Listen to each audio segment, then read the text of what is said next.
तेजस्वी के पटना पहुंचते ही शुरू हुई सियासत का। बिहार में फिर गठबंधन की ओर बढ़ रही है पार्टियां। राजद कांग्रेस की दी प्रतिक्रिया। आपदा प्रबंधक की बैठक के बाद डिप्टी सीएम रेणु देवी ने की प्रेस वार्ता। कहा, बाढ़ से निपटने के लिए सरकार हर संभव तैयार। राजधानी में दिन भर चला प्रदर्शन। रिजल्ट में धांधली के खिलाफ 12वीं के छात्रों ने किया प्रदर्शन तो एसटी अभ्यर्थियों का भी हंगामा। झारखंड के सीएम हेमंत सोरेन को फिर मिली धमकी। कर्नाटक से ईमेल के जरिए मिली धमकी। सुरक्षा बढ़ी। और झारखंड में कैबिनेट विस्तार की चर्चा के बाद कांग्रेस में शुरू हुई सुगबुगाहट। कैबिनेट में शामिल होने की तैयारी तेज।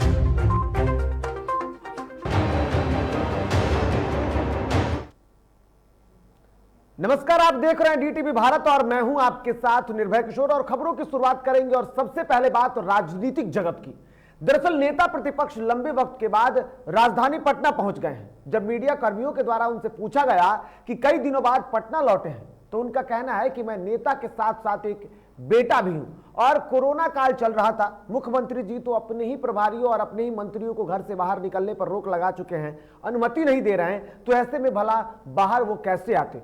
साथ ही साथ उन्होंने लालू प्रसाद यादव की तबीयत को लेकर पूछे गए एक सवाल के जवाब में कहा कि डॉक्टर से बात चल रही है और जल्द ही लालू प्रसाद यादव पटना आएंगे। वहीं दूसरी तरफ तेजस्वी के पटना आने के बाद भी अब सियासी गलियारों में एक दूसरी हलचल देखी जा रही है।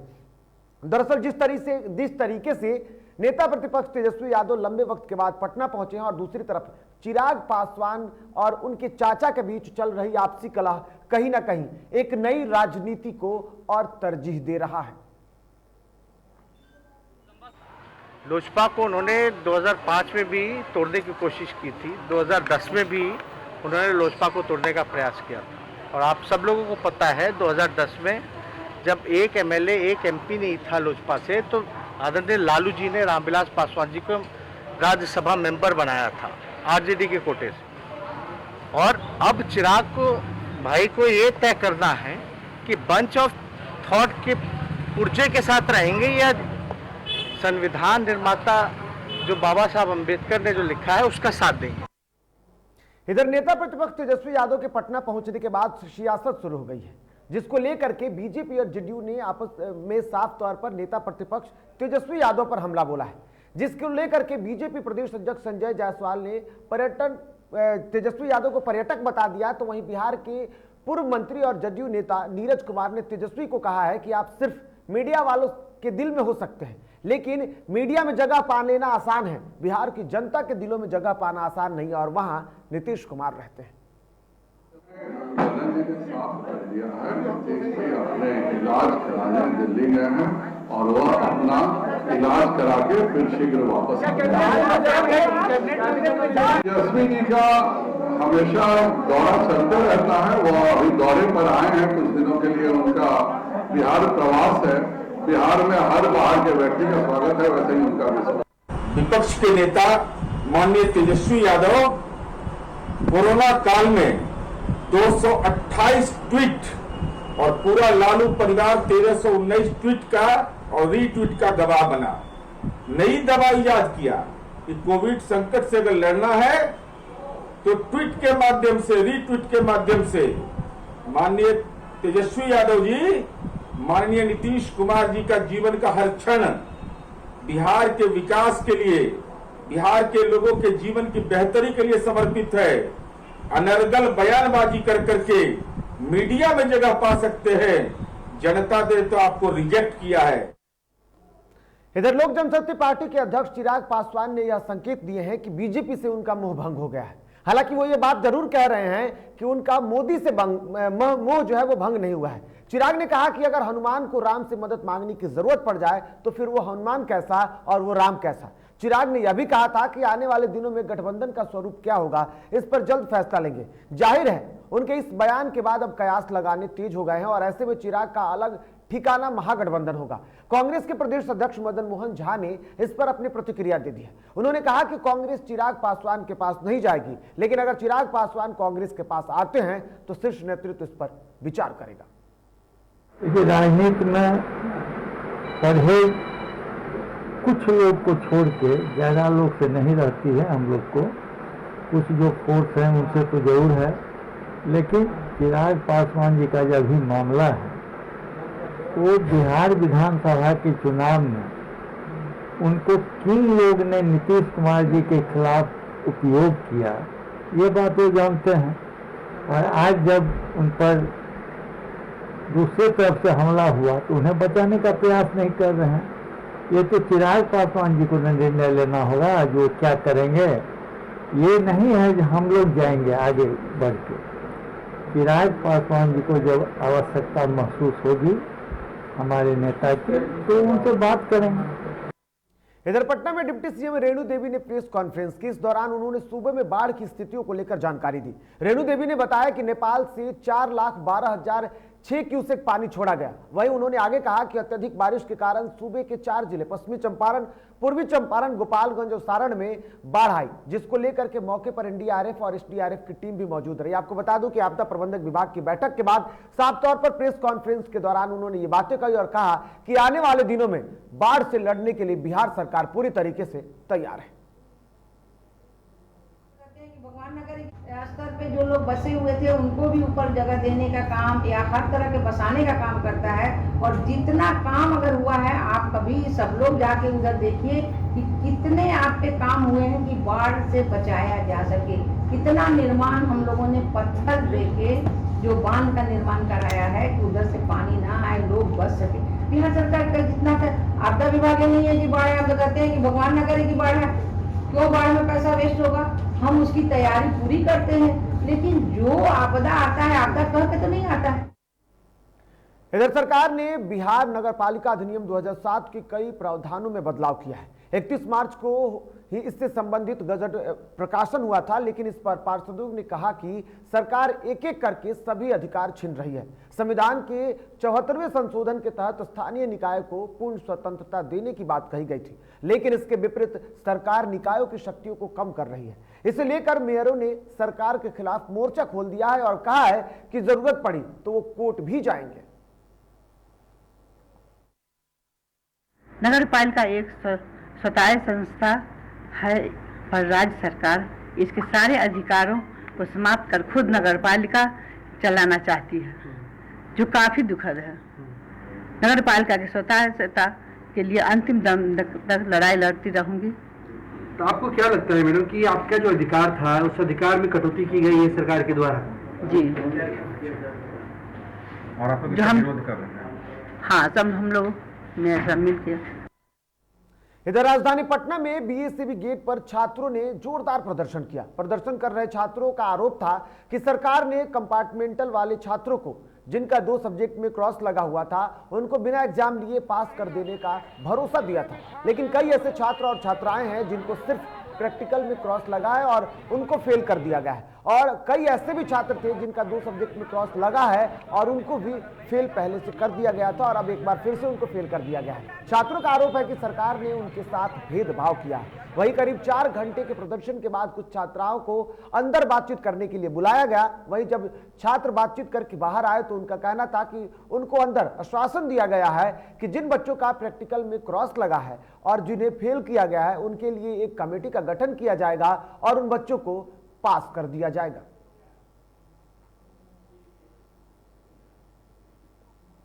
इधर झारखंड में, इधर माफ कीजिएगा, इधर बेगूसराय में एआईएसएफ ने प्रदर्शन किया और सरकार से मांग की कि बिहार कर्मचारी चयन आयोग की ओर से आयोजित इंटर स्तरीय परीक्षा का परिणाम घोषित करें, खाली पदों पर लाइब्रेरियन की बहाली करने, आंगनबाड़ी केंद्रों पर बुनियादी सुविधाओं की आपूर्ति के समेत कई अन्य मांगों को लेकर के जुलूस निकालकर प्रदर्शन किया गया।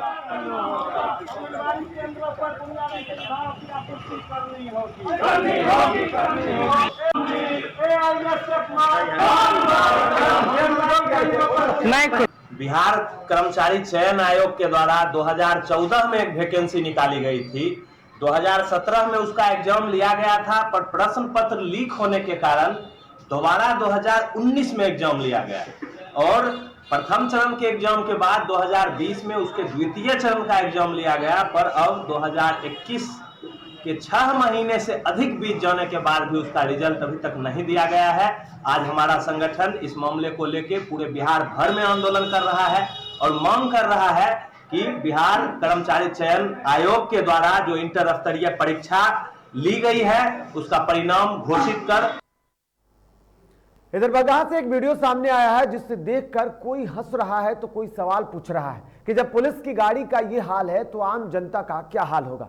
वीडियो बगहा का है जहां पुलिस कर्मियों की गाड़ी का तेल खत्म हो गया और पुलिसकर्मी गाड़ी को धक्का देने लगे। किसी ने इसका वीडियो बना लिया और सोशल मीडिया पर इसे वायरल कर दिया। पुलिस रामनगर थाना के भावल गांव में एक मारपीट के मामले की जांच करने जा रही थी। रामनगर अंचल के सामने 1 घंटे तक पुलिस की जीप खड़ी रही। मौके पर मौजूद लोगों ने धक्का देकर गाड़ी को रोड से किनारे किया। पूरा मामला रामनगर थाने का बताया जा रहा है, लेकिन DTV भारत इस वीडियो की पुष्टि नहीं करता। लेकिन सबसे बड़ा सवाल है कि आखिर जब पुलिस के ये हालात हैं और पेट्रोल के अभाव में उनकी गाड़ी पर ब्रेक लग जाता है तो फिर वो आगे जांच और कार्रवाई कैसे करेंगे। तो बिल्कुल आपको बता दूं कि DTV भारत हालांकि इस वीडियो की पुष्टि नहीं करता, लेकिन जिस तरीके से ये तस्वीरें वायरल हो रही हैं, ये वायरल हो रही तस्वीरें सवाल खड़ा करती हैं। ये वायरल हो रही तस्वीरें बिहार सरकार पर सवाल खड़ा करती है। ये वायरल हो रही तस्वीरें प्रशासन और खास करके सुशासन बाबू के उस कामों पर सवाल खड़ा करती है। DGP के उन दावों पर सवाल खड़ा करती है कि क्या यही पुलिस की कार्रवाई होगी और इस तरीके के लचर रवैये पर आखिर जिम्मेवार कौन होगा। इधर दरभंगा में रेलवे स्टेशन पर पार्सल गोदाम में हुए ब्लास्ट का कनेक्शन कटिहार से जुड़ने के बाद प्रशासन अलर्ट मोड पर है।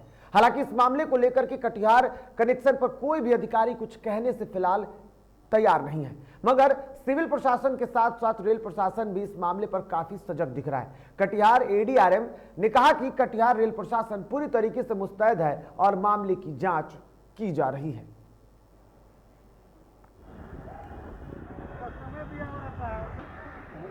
रेलवे एक ट्रांसपोर्ट ऑर्गेनाइजेशन है और पार्सल से हमारा सामान जिनको लोड करना है वो खुद हमारे यहाँ आके डिक्लेरेशन देते हैं कि हमारे इस कंसाइनमेंट में फलाना फलाना सामान है। उसके बाद हमारा जो प्रोसेस शुरू होता है और उसको हम लोग के पास ये नियम रूल है कि हम लोग रैंडमली चेक करते हैं, मतलब पूरे 100% चेक नहीं करते हैं। अगर हमको ये हुआ डाउटफुल हुआ कि इसमें कुछ जो सामान है जो डिक्लेयर कर रहे हैं उसके अलावा कोई सामान है, देन हम लोग उसका रैंडमली चेक करते हैं और ये हमारा ऑनली चेक। इधर बेगूसराय में एक तेज रफ्तार बस की चपेट में आने से बाइक सवार युवक गंभीर रूप से घायल हो गया, जिसकी इलाज के दौरान मौत हो गई। घटना बलिया थाना क्षेत्र के बरियारपुर ढाला के पास की है। मृतक की पहचान बलिया थाना क्षेत्र के कसहा निवासी जितेंद्र कुमार के रूप में की गई है। बताया जा रहा है कि मृतक जितेंद्र कुमार बेगूसराय शहर के एक होम्योपैथिक दवा दुकान में मजदूरी का काम करता था और जब वो अपनी बाइक से बेगूसराय से बलिया की ओर जा रहा था, इसी क्रम में सामने से आ रही बस की चपेट में आने से उसकी मौत हो गई। मोटरसाइकिल से जा रहा था, लोग वहाँ के बोला एक्सीडेंट हुआ है। वहाँ का एक आदमी आया था, पहुँचा दिया बेचारा, मेहरबानी किया है। घर से जा रहे थे, लक्ष्मीनिया जा रहे थे। इस दवाई की दुकान में, होम्योपैथी की दुकान है यहाँ बेगूसराय में, वहीं रहते काम करता है। इधर गया के हादसे की खबर सामने आई है जिसमें 3 लोगों की जान चली गई। घटना बोधगया प्रखंड के गाफा पंचायत के जानी बीघा गांव की है। बुधवार की सुबह 8 बजे एक पशु चारा खाते हुए कुएं में गिर गया, जिसे बचाने के लिए एक युवक कुएं में कूदा। जब वह युवक नहीं निकला तो दूसरा युवक भी कुएं में कूद गया। बाद में तीसरा युवक भी कुएं में कूदा। तीनों युवकों की कुएं में मौत हो गई। मृतक की पहचान 35 साल के व्यक्ति वीरेंद्र माझी, जितेंद्र माझी और रविंद्र माझी के रूप में की गई है।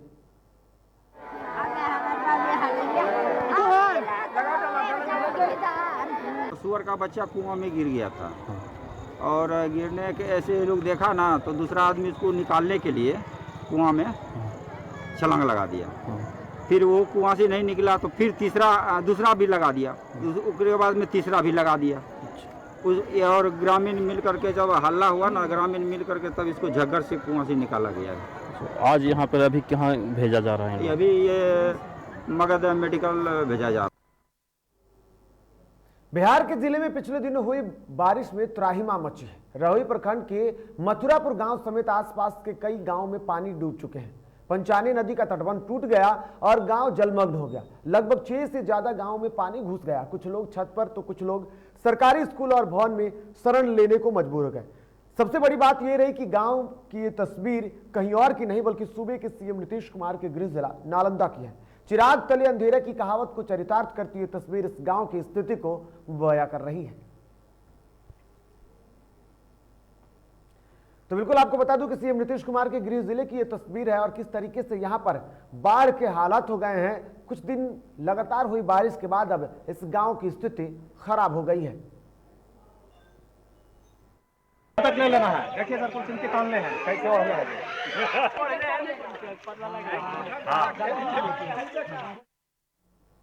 और यहां वक्त हो चला एक छोटे से ब्रेक का, जल्द लौटते हैं। देखते रहिए डीटीवी भारत।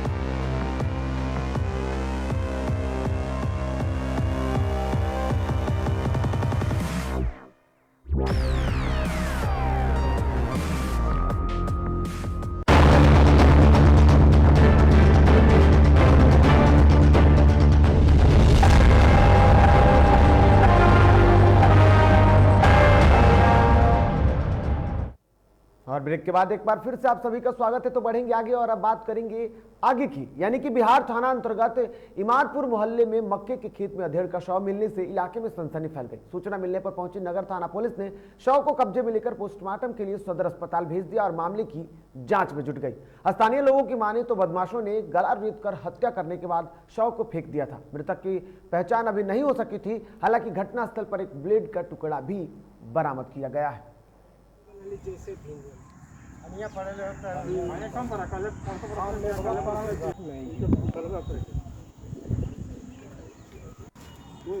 है हम लोग का गाँव देखिए पानी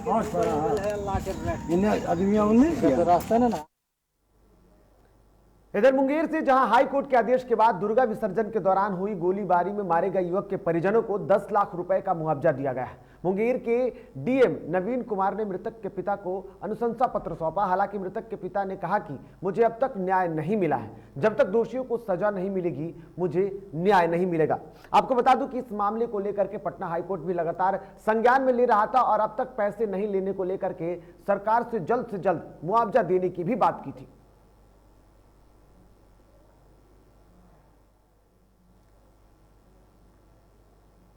इधर बिहार राज्य खुदरा खाद्य कीटनाशक विक्रेता संघ के प्रदेश अध्यक्ष निरंजन कुशवाहा ने पूर्णिया शहर में गुलाब बाग स्थित भगत मार्केट में प्रेस वार्ता आयोजित कर सरकार का प्रदेश के किसानों और खुदरा उर्वरक विक्रेताओं के हित में ऐतिहासिक आदेश दिया है।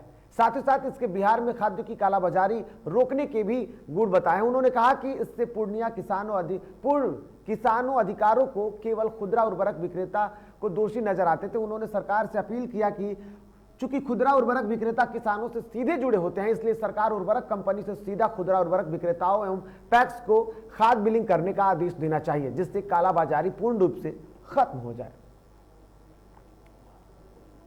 समाज, किसान, अधिकारी, अगर कोई प्रेशर होता है, कोई राजनीति होता है, कोई आवाज किसान संगठनों के द्वारा उठाया जाता है, तो डायरेक्ट खुदरा विक्रेताओं पर मुकदमा करके उसको जो है खत्म समझा जाता था। लेकिन हम लोग सरकार को कन्विंस करते रहे कि खुदरा विक्रेता यहाँ दोषी नहीं है। अगर आप किसान के हित में सोल्यूशन चाहते हैं, जड़ से सोल्यूशन चाहते हैं, तो आप इसको अध्ययन करिए कि यह कहाँ दोषी।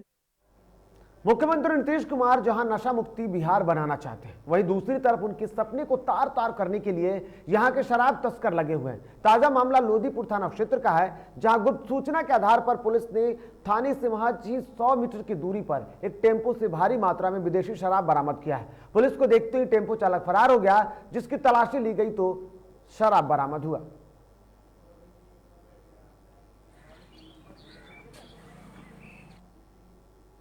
इधर कटिहार पुलिस ने 60 घंटे के अंदर ट्रक ड्राइवर हत्याकांड मामले का खुलासा कर दिया। मुफस्सिल थाना क्षेत्र के भट्टा टोला में 20 जून को गोली मारकर बेरहमी से ट्रक ड्राइवर धर्मेंद्र रविदास की हत्या का उद्भेदन करते हुए पुलिस ने बताया कि मृतक की पत्नी ने अपने प्रेमी राजू कुमार के साथ मिलकर इस हत्याकांड को अंजाम दिया है। फिलहाल पुलिस आगे की कार्रवाई में जुट गई है।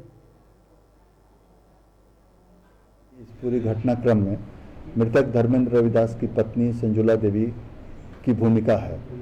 उसके बाद वैज्ञानिक अनुसंधान से तथा पूछताछ से पता चला कि मृतका की पत्नी का एक लगभग 6 माह से प्रेम प्रसंग एक व्यक्ति राजू कुमार से चल रहा था और राजू कुमार और मृतका की पत्नी संजोली देवी के द्वारा लगभग 1 माह पूर्व धर्मेंद्र रविदास की हत्या की योजना बनाई। इधर भागलपुर जिले के हबीबपुर थाना क्षेत्र में लापता युवक को सकुशल बरामद कर लिया गया है, लेकिन परिजन भागलपुर एसएसपी से मिलने पहुंचे। इस दौरान उन्होंने एसएसपी से आवेदन देकर लापता युवक की हिफाजत की भी गुहार लगाई थी। जब थाना पर गए रिपोर्ट लेकर तो थाना वाला भी हमको बोला कि जाओ ससुराल गया है, मार काट के फेंक तो नहीं दिया है, बाकी उसकी बीवी बोली जो करना है आप लोग को कर लीजिए जाके। आप कौन है उसकी? हम उसकी बहन है, एसपी से मिलने के लिए आए। एसपी साहब से मिली? नहीं, बोला कि बॉक्स में गिरा दिए। अच्छा, बॉक्स में गिरा दीजिए क्या एप्लीकेशन? हाँ, एप्लीकेशन गिराने कहा। हम बोले कि हम एसपी साहब से मिलना चाहते हैं। बोला कि नहीं एसपी साहब अभी कोरोना का नहीं मिल पाएगा। अब खबरें झारखंड की। रांची में मुख्यमंत्री हेमंत सोरेन ने निमित संस्था के सदस्यों से मुलाकात की। मुख्यमंत्री को संस्था की ओर से 15,000 ऑक्सीजन और 15,000 थर्मामीटर सौंपा गया। इसका वितरण राज्य की सहिया द्वारा ग्रामीण क्षेत्रों में जरूरतमंदों के बीच वितरण किया जाएगा। इस अवसर पर मुख्यमंत्री के सचिव विनय कुमार चौबे, संस्था के सचिव निकिता सिन्हा सहित कई अन्य लोग उपस्थित रहे।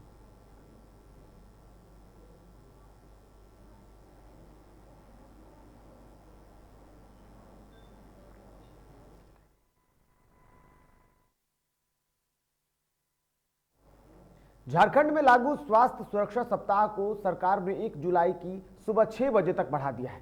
सीएम हेमंत सोरेन ने कहा कि कोरोना का खतरा अभी टला नहीं है, सब कुछ अब आपके हाथ में है। पूर्व की सभी पाबंदियां जारी रहेंगी। कोरोना की संभावित तीसरी लहर से बचने को लेकर सरकार गंभीर है। सरकार हर पहलुओं पर नजर बनाए हुए है और कोरोना संक्रमण से रोकने के लिए सरकार हर कदम उठाएगी। तीसरी लहर के भी आहट है और अभी भी खतरा टला नहीं है। इसको ध्यान में रखकर हम लोगों ने इस स्वास्थ्य सुरक्षा सप्ताह को मौजूदा जो वर्तमान स्थिति है इसको कुछ दिनों के लिए और भी आगे बढ़ाया। आगे पूरी चीजों का आकलन करने के पश्चात क्या राज्य के लिए बेहतर निर्णय होगा उसको दिया जाएगा।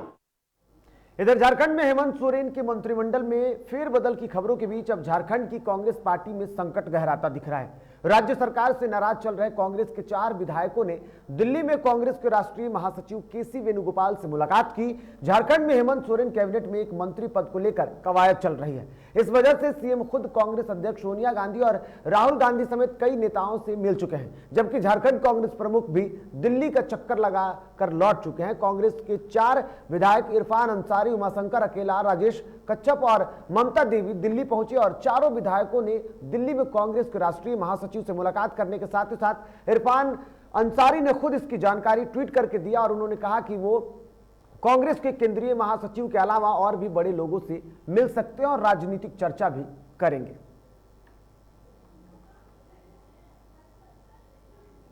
इधर मुख्यमंत्री हेमंत सोरेन को एक बार फिर ईमेल के जरिए अपशब्द भरा धमकी मिला है। इस बार कर्नाटक से आए मेल में सीएम को अपशब्द कहा गया है। इधर इस मामले में गोंदा थाने में प्राथमिकी दर्ज की गई है, जिसको लेकर पुलिस अवर निरीक्षक दीपक कुमार ने प्राथमिकी दर्ज कराई है। आपको बता दें कि मुख्यमंत्री के प्रिंसिपल सेक्रेटरी के ईमेल सेक्रेटरी टू सीएम पर विक्रम नाम के एक व्यक्ति द्वारा 25 मई को ये पूरा धमकी भेजा गया था, जिसके बाद यह मामला सामने आया है।